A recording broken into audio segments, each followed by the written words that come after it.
quite an interesting story. There was financial penalty to Mauricio Lara, and more importantly as well, Ben was adamant that although there's no rule from the British Boxing Board of Control or the WBA, it was almost a gentleman's agreement with Mauricio Lara's team that they would show us the weight the next day, because he didn't want to feel like he didn't want to feel like we were feeling like he was just taking the piss. So Ben was made aware of Mauricio Lara's weight this morning, but the biggest part of that, which is the part people don't see, is the moments where I have to go in to Leigh's bedroom when he's making weight and talk to Ben about whether the fight's going to go ahead, and Leigh's making weight.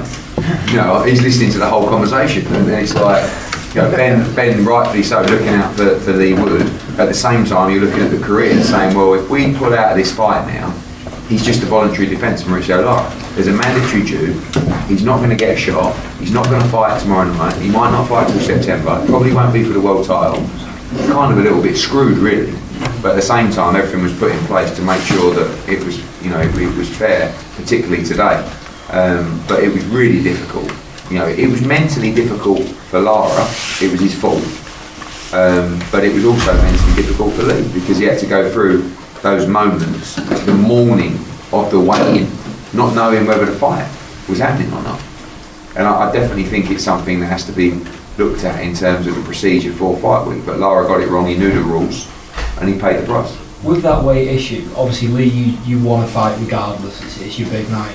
From between fighter and promoter and trainer, with all the different viewpoints you've got to take on that situation, how close were we to this not happening? Very close, because for Ben, it was, the key was, once they agreed, you know, there was nothing from the board, because it's not within their rules, or the WBA, to insist that the fighter must weigh the next day.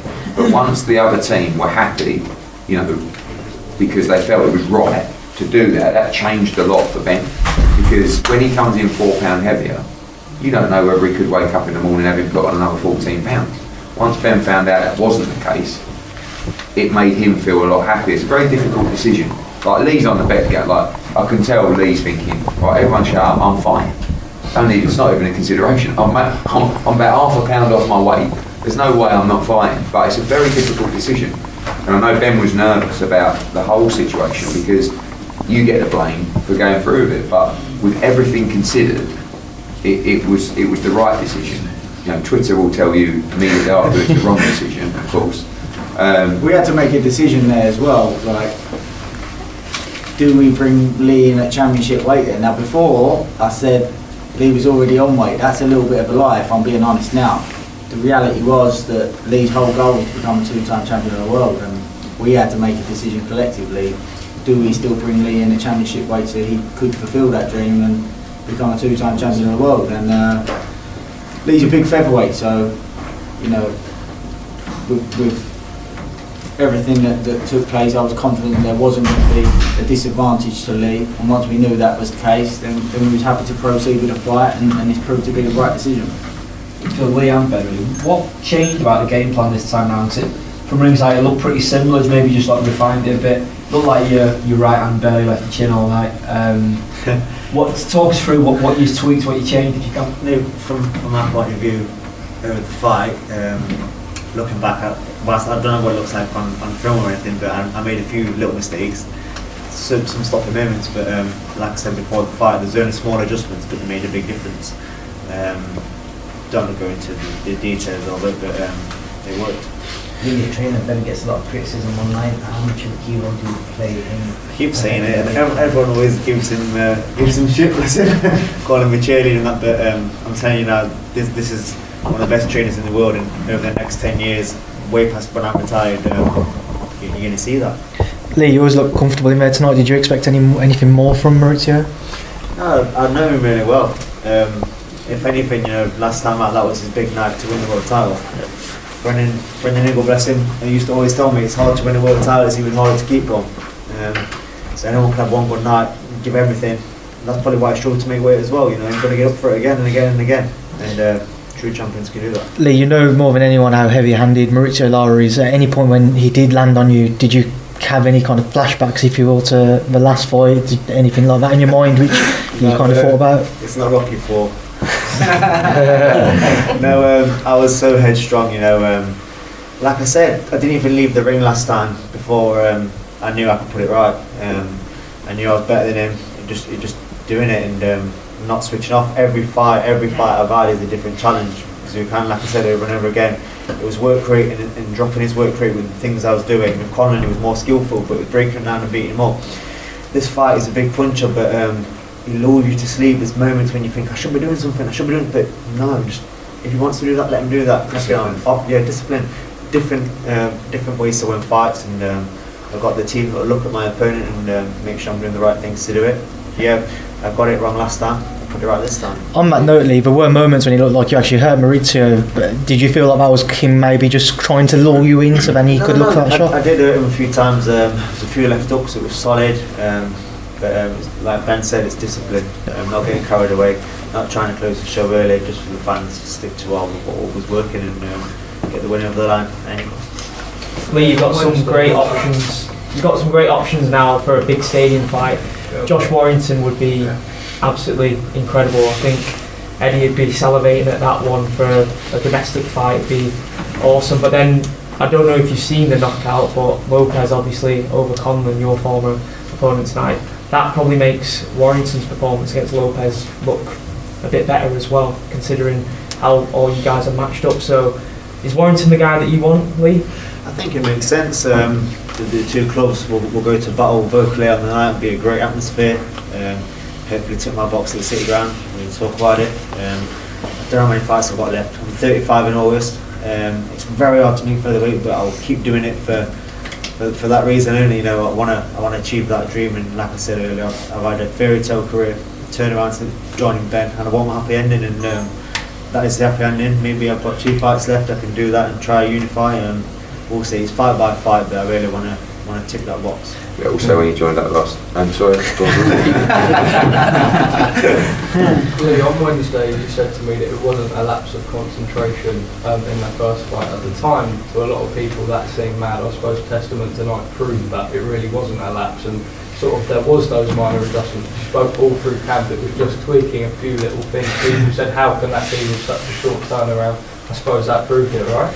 Yeah, and like I've said this, like I'm so headstrong, and you know, the people of today, like they're so quick to jump when you're online, and there's a lot of people got a lot of things to say, and I'm not really a sponge, so I don't absorb that. I don't read it and think, oh, are they right or not? I know what I'm going to do. I trust the people around me, tell me what they're telling me. I believe in myself. But there's some people out there that aren't quite like that, and they are a bit of a sponge, and sometimes that's going to wreck people's career. So if you're an athlete or if you want to do something, do not give a fuck what people say. Just go follow your dreams, do what you need to do, and believe in yourself. I'll tell you a funny story. Leigh Wood came into the office after the first Lara fight. It was only like a week after, wasn't it? And Ben came in, and we had a couple of private 3 years.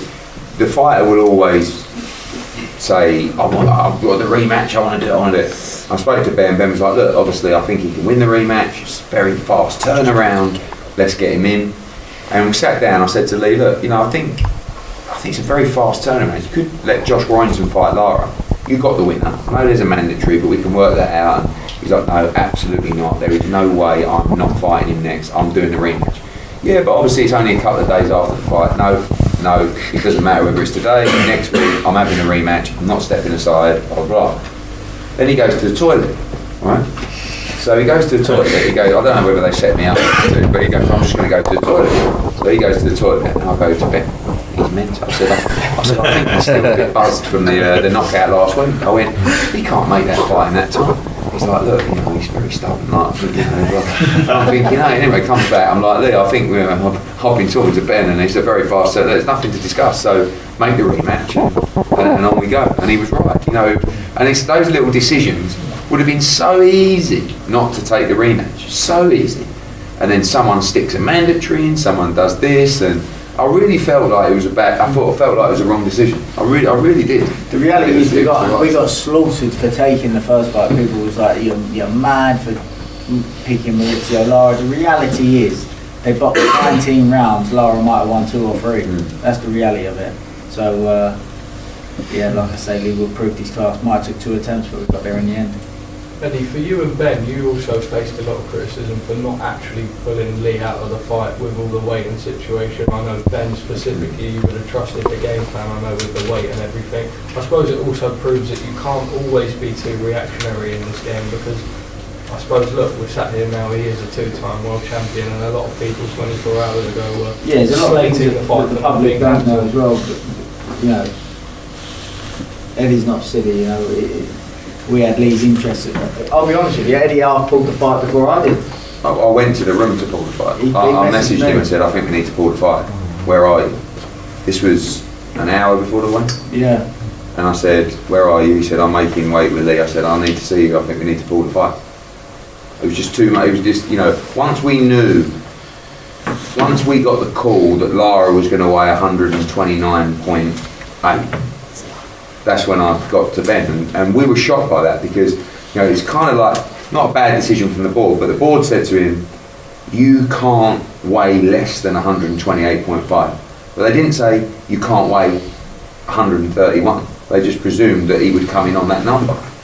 But by then, obviously, his head had gone a little bit after the decision and whatever. But that was the moment we went, and it was probably really Leigh, where, you know, he was actually, he was laying on the bed, you know, just chilling out, trying to make weight.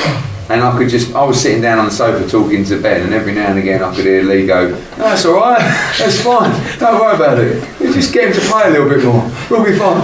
And you know, it was a really. But big we had a decision. short window there as well from us having that information to the weigh-in of trying to agree some terms that we was happy with for the fight to go ahead. So, you know, at the same time as trying to make weight, we're trying to make sure that the health and safety of the fight has been taken care of. And like we say, eventually we got there. But yeah, you know, you can't always share all the information straight away to the public, and the public don't always know everything. But yeah, Eddie actually pulled the fight at one point. Leigh, how mentally tough was that sort of period for you? I imagine sort of in the process of making weight. Is that I didn't really think about it now? Yeah, I didn't really get distracted by it. I've spent a massive bulk down Essex and time down Essex for this camp, away from friends, family. I always say as well, my kids as well. Like I said, straight after that, I had a week off, went to the bar with my kids, was training out there as well, come straight back into the gym. I so held like headstrong to put this right. There was nothing that was gonna get in the way. So I kind of thought it'll get sorted, just focus on my job. Leigh, if you was to see the Kolmatov fight ordered by the WBA, it's not as lucrative and it's still a very difficult fight. Would you take that, or if Eddie was to say, listen, I can get you Warrington or I can get you Lopez, but you'd have to vacate, would you do that? I don't know. We'll see. I've worked very hard for that. Yeah. I won't like to give it over for no one, but I've got people advising me, so we'll have to have the discussions and see what's best. And like I said, it's really down to weight. I want that city ground fight. So that's with or without the belt. Then that would trump it. But we'll talk about it and make some decisions, I guess. Eddie, how's your relationship with Lara? Because he would have known that a good few days earlier that he wasn't going to make weight. Do you still have options on him, and will you continue with him? Yeah, I do. We've got a contract with him and we'll continue with him. I mean, you know, I think Leigh hit the nail on the head. Some fighters, and this is what I always find it astonishing, how some fighters create such a legacy and make so much money and their desire stays the same. I mean, I'm talking Canelo, I'm talking AJ, you know, even Leigh to a point now. He's made good money, he's a two-time world champion, still hungry for those big nights. Lara's young, he comes from literally nothing. You know, when he fought Josh Warrington the first time, I don't know what he ended up with personally, $20,000, and it was massive. Now he's been making a lot of money consistently, probably, you know, or maybe he started camp a few days late, or you make small mistakes that cost you on the scales, and then, you know, once he lost the belt, probably his head went down a little bit, but he's a very young fighter. He's 9 years younger than Leigh.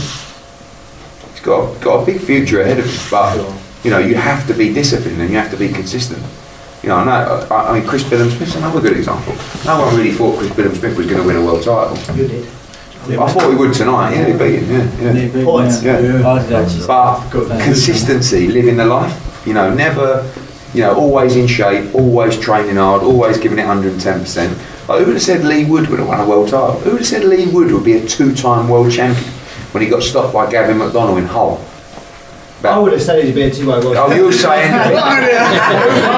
when would you say that? What? When would you say that? I always usually mean You talk rubbish, you do. I'm sick and tired of your rubbish all week. You might have said he'd be a world champion. You'd never say he would be a 2-time world champion. Know it all. Stop it. Sorry, Sorry. He wants confidence to you. I've not seen him yet because I'm straight to the testers. Got my eye stitches, but I've not been out of this room yet. But I saw him. He come straight up to me. He went, "You've got to make the City Ground happen." I was like, "Oh Jesus Christ!" Eddie, what are the biggest hurdles with the City Ground as a potential venue? The club, really. Everybody wants to do it, right? They're a football club. That's their business. So, do they want to do it? Yes, of course. The logistics of doing it now, the biggest problem with doing it now is it would have to be in September, and it would have to be if even the ground staff and all those people would allow you to go on the pitch during an away weekend, right? It's a very difficult turnaround. I know it's a different, surface and stuff like that, but you still have to load in from a Tuesday or Wednesday. You have to put a huge amount of pressure and machinery on the pitch. It needs to recover after. Some pitches can do that, some pitches can't. So I was to say, just had a new pitch lead. It's like half official hybrid. So that's a good thing. Good. And also Mate, I wanna do it. in 2 weeks we get the fixtures. There might be an international break. And Yeah, September national break. Yeah, Might be. but end of September. You tell him, Lee. Yeah, I want to do it. I think there's a few quid in it. I'm up for it. It has to be in September. It has to be in September. So you got a cut. I said to Ben, you'd have to have June off. Nice. And then straight back in the camp in June, because also with the mandatory, if we are going to get that fight allowed, and it will be tricky, it will have to be quick, because people won't wait around. So there's a lot to discuss, but at the end of the day as well, if he didn't do it in September or October, he could do it next early summer. But again, it's like Katie Taylor in Dublin. Wait. You want to grab it now if you can do it. I'd love to do it in September. Assuming it is Josh as like the dream opponent for that, would that be Josh Warrington's next fight? 'Cause obviously Yes, and that's another problem, because obviously he hasn't boxed since December. So he was thinking he was going to get the winner of that fight first time around. So it's not Leigh's problem, but that is the fight. I mean, you talk about 10, he could probably sell 15,000 himself from Leeds. We could as well. I know, you could sell more than that. Lee, Especially you. Lee, how quickly do you want it to Archie. happen? How quickly do you want it to happen? See what happens. See what lines up. If that's in front of me, don't mind getting back out of bed for it. Lee, what did you make of the crowd tonight? Does that have any effect in the fight? Do you know what? I didn't expect that many to be there. Yeah. From Nottingham, and especially Forest fans as well. I was half contemplating not having the Monaco tie bit at the beginning of the walk and just having there's something inside too strong, but so glad I stuck with it. Could hear them, they picked me up, especially down the stretch around 12. They started singing and just made sure I was the man, didn't switch off. So massive thank you to all the travelling fans for getting behind me, and it's our victory to share. Lee, what's the primary motivation for the City Ground? Is it the payday or the legacy? It's the first person to do it, it's the history. Obviously I'm a massive Forest fan. Being the first person to headline at the City Ground and leaving my stamp on the city, Bosch has done a lot, if you didn't know, 80,000. It's nice for me to have my own little bit of history, and nothing better than being the first person to headline at the City Ground. If you do that, Lee, will you remind us as much as what Carl does? I can't say a word.